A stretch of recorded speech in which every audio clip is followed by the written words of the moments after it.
Today on the WTFiCS CryptoSpace podcast, we talk about the Twitter crypto ban. We also talk about Israel being the first crypto nation and iPhone mining. Is it possible? All this and more on the WTFiCS CryptoSpace podcast. Stay tuned.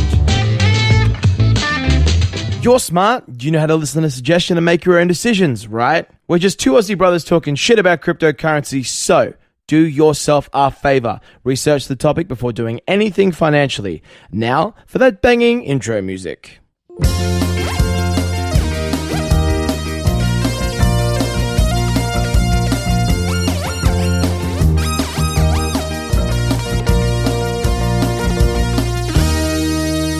Welcome to WTFiCS CryptoSpace. I'm Brett.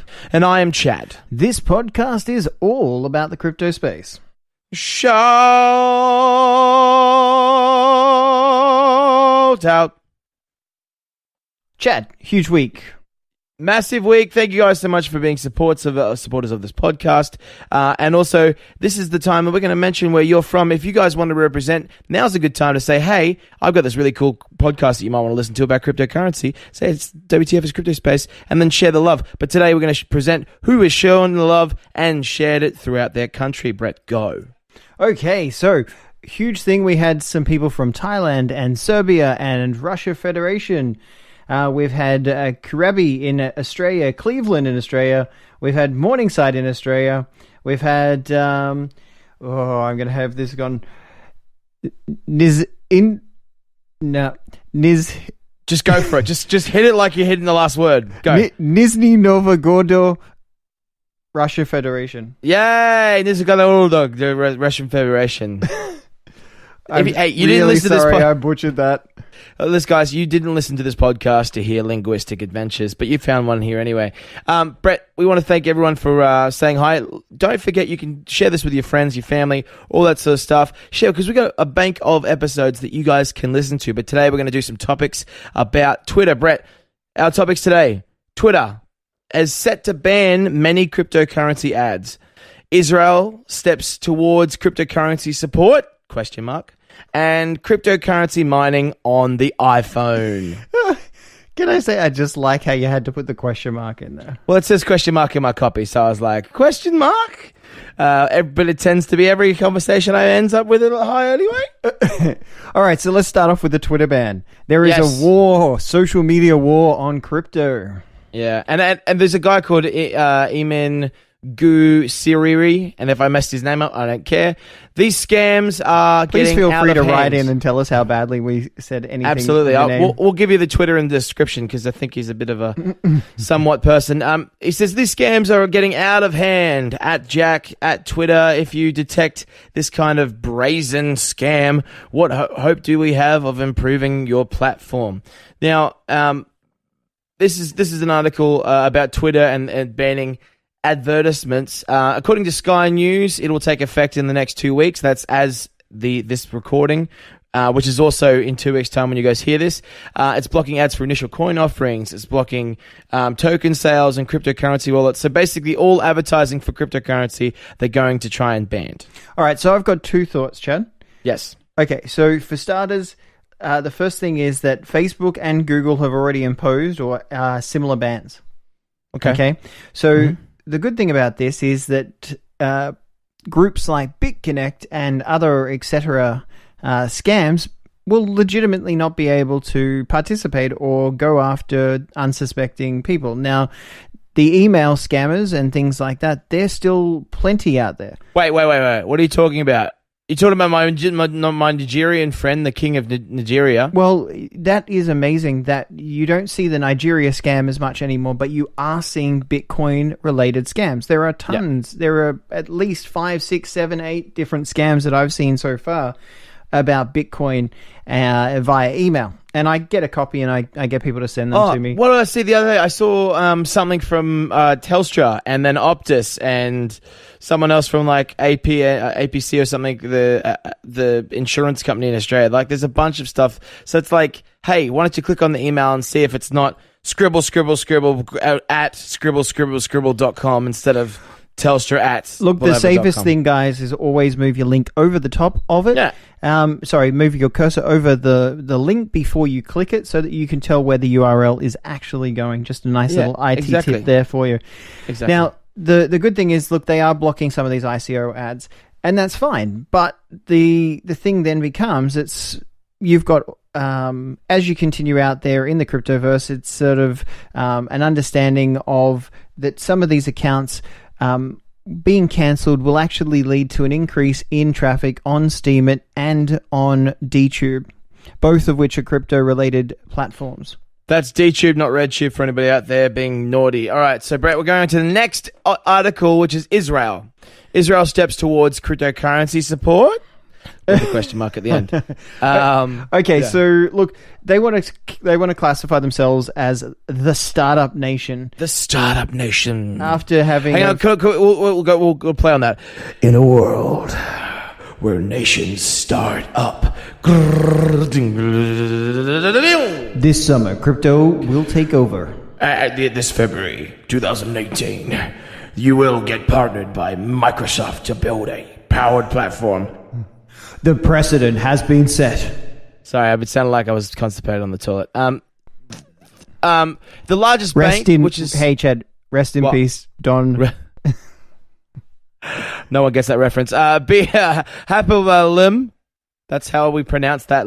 The Israel's largest bank is partnered with Microsoft to create a blockchain-powered platform to make the process of signing up guarantors simple and quicker. Sounds great. Look, the more moves that make it from central authorities, the easier I think that some of the adoption will be. But that was never the original intent behind Bitcoin, blockchain, or any of these technologies. But I don't think it takes away. I don't think it takes away from the power and the decentralization. What it does is it adopts it and puts it in the mainstream. Look, I think it gives choice.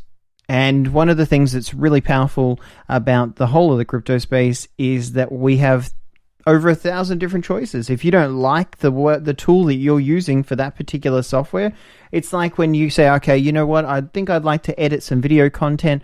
I can pick group A, B, or C. Oh, there's this ad on Twitter that I can get now where I can go onto this video content producing platform. Great, I'll click that, follow through. Oh, this is fantastic. I'll follow through there. There is no different.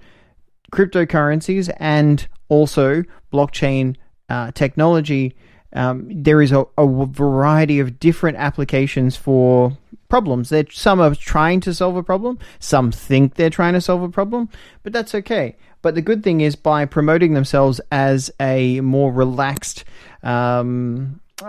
innovative, well, I hate to use that term for countries or governments, but the idea is leaning towards a more popularized implementation of these applications, platforms, and products, etc. Now, I was out and about, talking about like adoption and stuff like that. I was out and about with my wife. We went and watched Ed Sheeran. Yes, my wife loves Ed Sheeran. And we went to Westfield Shopping Centre at Hornsby.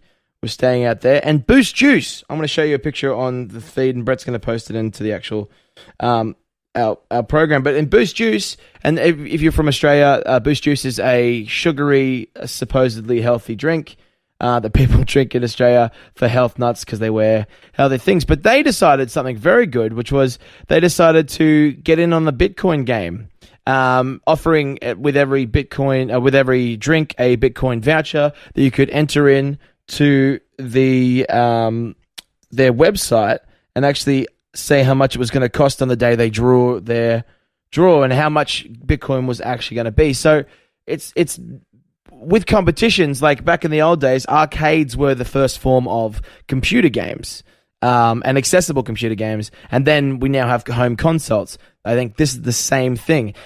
It's starting off as a as a competition-y thing, getting people involved. Israel's doing their thing. China's doing their thing. Game Credits is doing their thing. So it's all of this is going to build into one big economy that we're going to get to. And as Jack and as a few of the people that we've talked to have said, there's going to be a fluctuation between cryptocurrencies. There's going to be some that still live, some that don't exist anymore in the next 5 years. But the thing is it's going to happen. It's still there. I can't say this enough to people. If you're not invested right now, you need to get in. But do I have to invest my money, Chad? No, we'll see. There's some things that you can do. Like this next article is all about using your iPhone.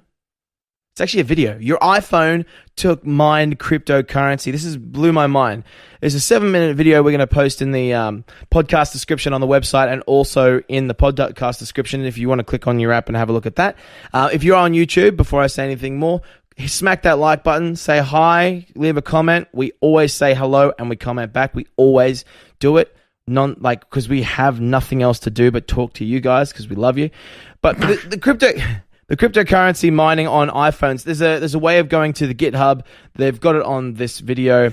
And so just to be clear before you head into this, Chad, so some of the things that this you can do with Mobile Miner is you can mine some of the coins like Electronium, Monero. These are some of the coins that you can actually do. Just a heads up, just as a precursor, the preset smart guy, the developer who developed this particular app, he left his own key in there. So just be mindful of that.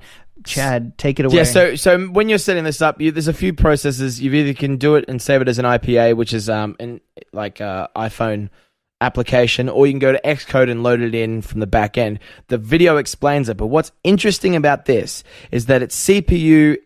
What's intensive? What's the opposite of intensive? Whatever that is. The opposite of it's not intense on your CPU of your iPhone or your battery life. It sits in the background and earns you money. As Brett said, do not just go ahead and start it because the guy, as Brett said again, is smart. He put his own public key in there, so if any idiot puts it on their phone and doesn't change it, or anybody who doesn't know, he's going to make money from different people's phones. So just make sure you change it, make sure you do some research. But that is an interesting thing, like something I can carry around in my pocket now, I can mine from. Is ridiculous. Look, we're only taking energy here and we're turning it into a cryptocurrency. The key as we transition is we need to find applications for these for any cryptocurrency to be more widely adopted. We are going through this period of transition now.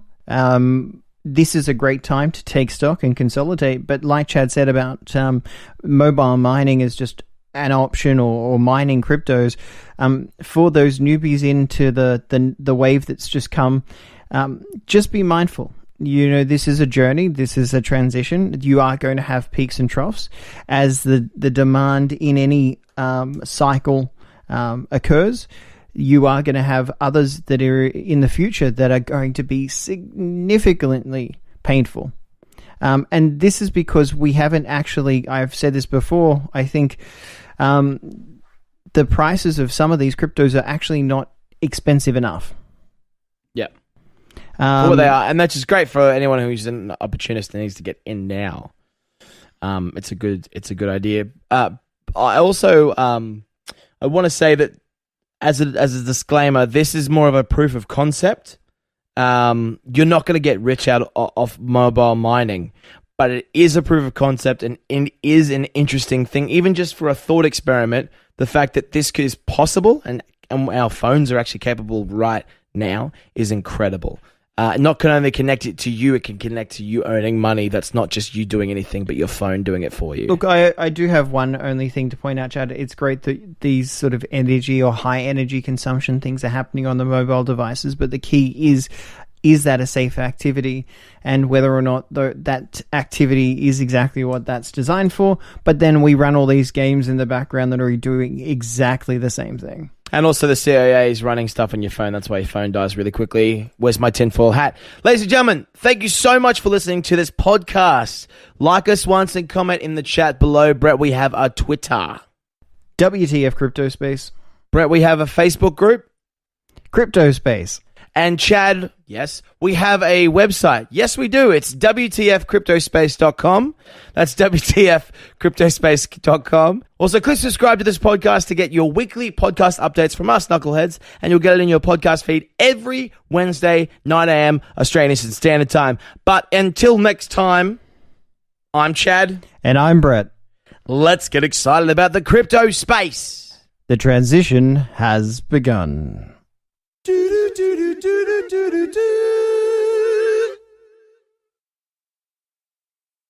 Let's do a scene. All right. Let's talk about. All right. So you're the Boost Juice lady, This and summer. I'm the Boost Juice E. Hang on. Okay? Okay. All right. So I'm gonna walk up Hang to on. you. Hang on. I forgot. What was my role? You're the Boost Juice lady, and I'm gonna walk up to you asking. Okay. Here we go. Okay. Hey, I just saw you had the Bitcoin symbol on the thing. Can you tell me about that? Oh yeah, that competition is got the Bitcoin thing. We're giving away something to do with Bitcoin. I think it's money. No, it isn't. What? So when you say giving away, how are you giving that away? We send it to you somehow. Okay. Is it like a mail thing? Is it like, does it come in the mail or like? Yeah, apparently I've got to send you some keys or something. That again is not how that works. Maybe we should. I have a class you could come. I have a podcast you should listen to actually. And scene. Oh shit! All right, sorry, bye, folks. I didn't introduce myself. My name's Tina. There you go, up Tina. Bye, folks.